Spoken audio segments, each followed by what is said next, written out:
Hey everybody, Jamie Pay here. Welcome to this video, and I am so excited to share with you what I have to share with you today. ScrapbookCom has just come out with a new selection of rub-ons, and they are gorgeous, and we're gonna talk about them today, and we're going to process a page using them.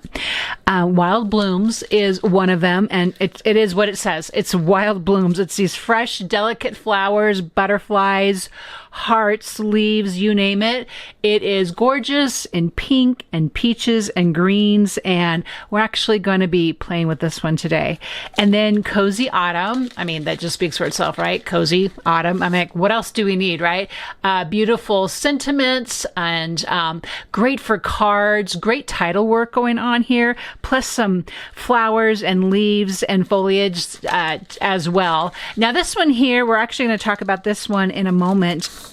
This one is called Winter Florals, and I have already bit into this one a little bit, and I am a fan of the gorgeous, delicate leaves and florals, and everything from winter to Christmas. It's going to be a great product for those kinds of makes. And the last thing I want to share with you really quick is the retro garden, right? I know, I can just tell. We're just so super excited about these. I mean, look at the butterflies. Did somebody say butterflies?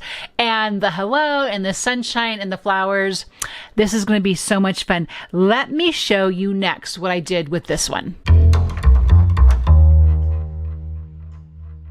So I dove right into the winter florals, and I grabbed a photo from last winter, and I formatted it on a 6x8 piece of paper. I used ultra thick cardstock from ScrapbookCom, and I used a A2 plate as my background, and I formatted the photo on that. And then the star of the show was obviously a very large portion of the winter florals, and just a little bit here peeking through the cozy foliage that I thought just worked perfectly with these elements. And then added some sentiments and some labels. You can see the whole page is inked a little bit, and then of course a little bit of pops of color, rose gold for a finishing touch. So let me show you with a different photo how I put this page together. Okay, to start, I'm grabbing the sponge sugar, distress oxide, and an ink blending brush. I'm just going to go around the edges here and add some color to the edges of the 6x8 piece of paper. The 6x8 is from ScrapbookCom. It's their ultra heavy cardstock, and this is not going to be an application of a whole lot of color. It's just going to be, it's kind of frames the photo, or not the photo, but the whole entire page for me is what this sort of does. So I'm going to get this into place on all the edges, coming in just a little bit to add even a little bit more color. And when this is, while this is really subtle, I should say, it really does help to give foundation to the layout that's going to be on the middle of this page. So then when that's in place, something I like to do too is grab a stencil or two, and with the residual ink on my brush, just to come in here on this top left edge and just add a little bit more color and texture and interest, just kind of check it. I'm like, oh yeah, I like that. And I do the same thing down here as well in this right hand corner, the whole idea being of kind of coming this way with the eye watching and looking over the whole entire page. So that is super subtle and super pretty. And then I'll come in here, and while I'm on the corner, I'll come in just a little bit at a different angle. And I don't need a whole lot of this. This is the small little kind of a box stencil here. I need a little bit more color on my brush, and that's good. I'm happy with that. And you know, this is not to take away whatsoever from what is going to be happening on the page. It's only supposed to kind of give it just a little bit more interest. Okay, the next thing I like to do is when I kind of have an idea of what pieces are going to go where, I like to just kind of format that in place. I don't think this is unusual for a scrapbooker. how about a scrapbooker to do.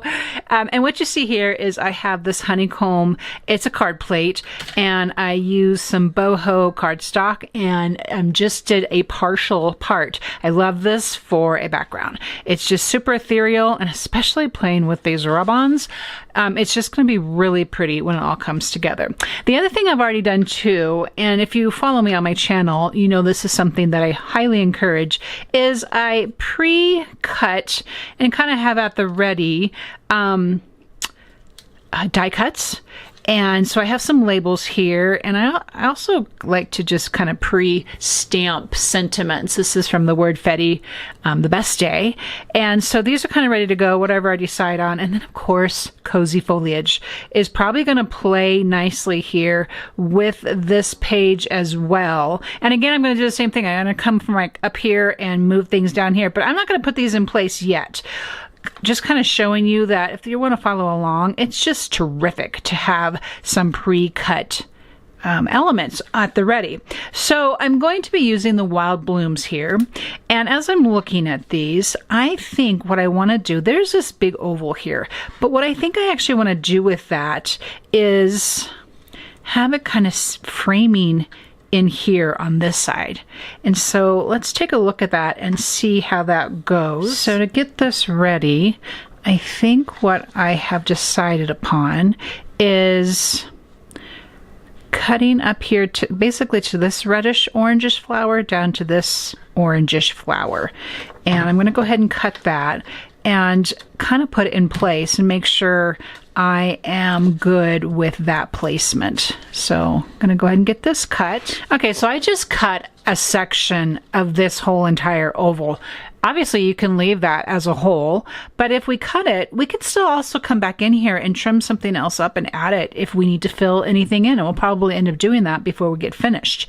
Now, just be mindful, if you are new to rub-ons, there is a waxy backer paper that is part of the rub-on packaging, and you really want to keep these unused rub-ons on that packaging because they like to stick pretty quick. I mean, when they get transferred, that's one and done, right? So just be mindful of that. Now you can see here on my background, I have this kind of cutout place here on the honeycomb, the honeycomb kind of background here, and I like that. I'm good with that. I kind of like how it allows my rub-on to kind of show through here. So I really think I'm just going to see how far down I can pull this. And I'm probably going to actually maybe add another little flower up here, but I'm pretty happy with that. So I'm going to go ahead and let that lay completely on the paper. And what I'm going to do too, because I am notorious for forgetting where I have placed something, so I'm going to just give myself a little pencil mark right here and right here on for my photo, and probably the same thing, really soft here for where I want my background to be placed, so that I'm not fiddling around later on like, where did I have everything placed? I don't know. If you have a better brain than I do, which I'm sure you do, you probably don't have those problems, but I don't know where I put stuff half the time. So I like to just have a little placement there. I can come back and erase that easy enough at the end. So you want to just kind of make sure that everything is laid down before you pull up the top back. It's not even a backer piece, right? But the top piece of the transfer. So I like to come in here and just kind of pull it up and hang on to that, and then sort of rub on as I pull that paper up, because then I can see if something has not completely transferred correctly. And before the whole entire transfer paper is pulled up, I can go and fix that. Rub-ons are super forgiving like that. And even if you get the whole plastic top part pulled off completely and you're like, oh wait, that little petal there is missing, you can still go back and fix it and get it in its place. So just take your time with it. There's no reason to rush the creativity. Enjoy the process. I actually kind of think transferring these is kind of therapeutic. The result, oh my gosh, it tickles me. It is just so beautiful. See, I have a little petal right there. It didn't stick the first time. I'm just going to come back on that again, and good. We're good to go. Going to make sure I have another one here. this little guy, he wants to stay on his paper, and so we're going to just make sure. And I got one more piece here on this leaf. I think it goes right here.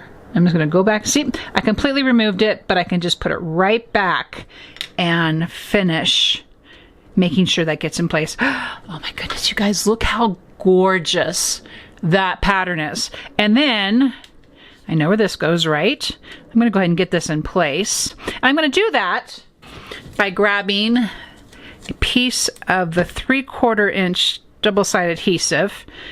I like my pieces to be floaty, so I will not be completely gluing the background to the background paper.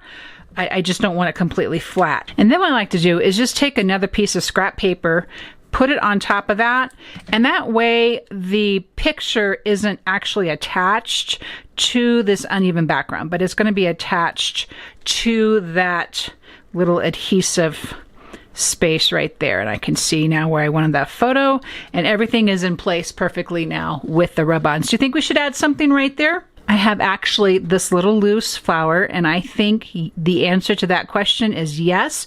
We're going to pop that right there, and we are going to be really happy with this placement. After I get this in place, then we're going to play around a little bit with the foliage. Okay, to be completely honest with you, which I wouldn't be anything else, I actually did not want anything to cover up the rub-ons that I had here. So I decided to tuck the cozy foliage die pieces, kind of supporting the rest of the photo without covering up the rub-ons. And then at this point, after I kind of get all that in place, okay, I've used the Artiste glue to get the cozy foliage die cuts in place. Pretty happy with that. And I decided I want to kind of frame out the rest of this with the other portion of the rub-on, and popping this up here on this corner, I think is going to work for me. And so again, same rules apply as before. Just getting everything rubbed into place. I put a piece of paper down on my workspace mat so that if I had any of the transfer that was going to be going over the edge, that it wouldn't stick to the mat. It comes up, but I just kind of saving myself a step there by letting it stick to the paper instead. So we'll get all this in place, and I think I have one more element sitting here on the workspace that I want to show you that I'll put into place and call the 6x8 layout good. Okay, almost have it all. All right. And just kind of go along the edge there if you have anything that's kind of hanging over. That's pretty. I kind of like how that, I call it talking. I kind of like how that talks to this side of the page. Then I have one more label with Just Us. I'm just trying to, I actually do think I like it down here a little bit. I'm going to just kind of V-notch it, and I'm going to staple it to my oval label here.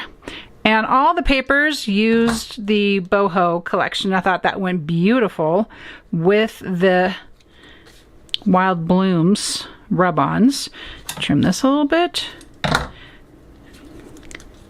And then I think I'm going to grab a double-sided foam adhesive here and pop that up. I have these squares here. I'm just going to grab it.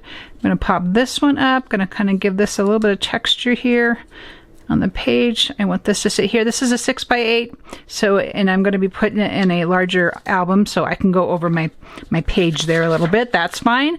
And then I have one more sentiment that I've stamped already, and it's going to come here at the edge of my photo.